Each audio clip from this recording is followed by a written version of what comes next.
અંકલેશ્વરની વોકાર્ડ કંપનીએ કામદારો સામે બાઉન્સર મૂકી દેતા કામદારોએ હંગામો મચાવ્યો હતો। વોકાર્ડ કંપની કામદારો વચ્ચે વિવાદમાં કામદારોએ પગાર વધારાની માંગ સાથે કામદારોએ આંદોલન શરૂ કરે તે પૂર્વે કંપની ગેટ પર બાઉન્સર મૂકી કામદારો કંપનીમાં પ્રવેશ અટકાવ્યો હતો। મેનેજમેન્ટે કામદારોને બાંહેધરી પત્ર આપ્યા પછી જ પ્રવેશની આદેશ ફરમાવ્યો હતો। અંકલેશ્વર જેડીસીમાં આવેલી દવા બનાવતી કંપની વોકાર્ડમાં કામદારો અને મેનેજમેન્ટ વચ્ચે પગાર વધારાના મુદ્દે વિવાદ ઊભો થયો છે। કામદારોને પગાર વધારા અને અન્ય લાભોની માંગણી સાથે કંપનીના ગેટ પર 9 સપ્ટેમ્બરના રોજ વિરોધ પ્રદર્શન કરવાની જાહેરાત કરી હતી। જે મુજબ કામદારો કંપનીમાં આવી વિરોધ શરૂ કરે તે પૂર્વે જ કંપની દ્વારા કામદારો વિરોધ પ્રદર્શન સામે ગેટ પર બાઉન્સરોની ફોજ ઊભી કરી દીધી હતી અને કામદારો પહેલા બાંહેધરી પત્ર આપ્યા બાદ જ પ્રવેશનો આદેશ પણ છોડી દેવામાં આવ્યો હતો। જો કે કામદારો નિયત કાર્યક્રમ મુજબ સૂત્રોચ્ચાર કરીને વિરોધ પ્રદર્શન કર્યું હતું। કંપનીના સત્તાધીશોએ ગેટ પર બાઉન્સરો દ્વારા કામદારોને અંદર પ્રવેશતા અટકાવ્યા હતા, જેનાથી મામલો વધુ ગરમાયો હતો।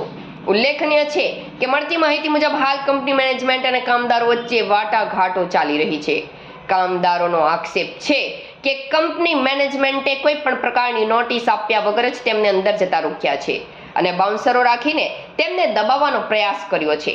તેમણે જણાવ્યું કે છેલ્લા 52 મહિનાથી પગાર વધારા અંગે સમાધાનની વાટાઘાટો ચાલી રહી હતી।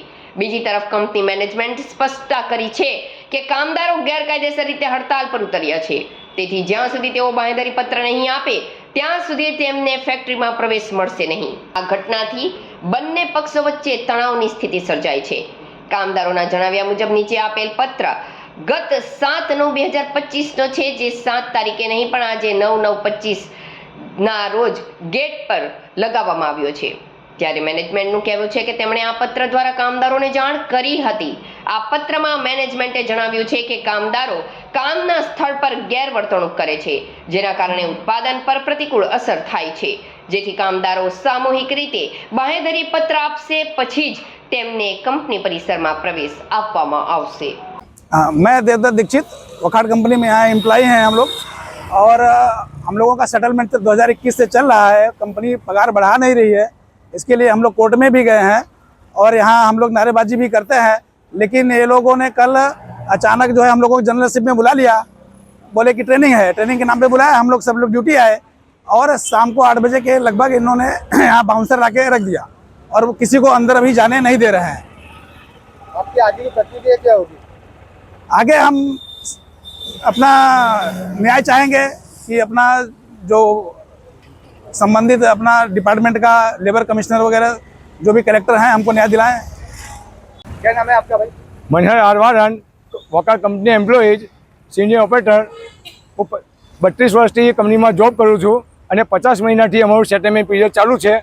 તો કંપની અમે જો કોઈ જાતની વાટાઘાટો કરતી નથી, વાટાઘાટો કરી તો પછી એ લોકોએ વિડ્રો કરી નાખ્યું અને અત્યારે અમારો કેસ લેબર કોર્ટમાં ચાલુ છે અને કંપની અમને હક આપતી નથી કોઈ પણ જાતનો। અને અચાનક કાલે અમને બધા 3 શિફ્ટવાળા એમ્પ્લોયને જનરલશીપમાં બોલાવ્યા કોઈ કારણ વગર અને અમારી જો કે તમારી શિફ્ટની મિટિંગ છે પણ કોઈ મિટિંગ કરી નથી અને સાંજે 5:30-6 વાગે અમારી જનરલશીપ ખતમ થઈ। 3 શિફ્ટવાળા ઘરે ગયા, પછી 6 વાગ્યા પછી આ લોકોએ બાઉન્સર કંપની પર ગેટ પર કોઈ કારણસર મૂકી દીધા અને અમને અત્યારે કંપની બધા બહાર કાઢી મૂક્યા છે અને કોઈને અંદર એન્ટર થવા દીધી નથી કંપની। તમારી આગળની પ્રતિક્રિયા શું હશે? આગળ પ્રતિક્રિયા જે પ્રશાસન કોઈ ન્યાય અપાવે એ ન્યાયની અમે શુભેચ્છા ઈચ્છા રાખીએ છીએ કે જેથી અમને ન્યાય મળે। એના માટે અમે અત્યારે શાંતિ પ્રક્રિયા જારી રાખેલ છે।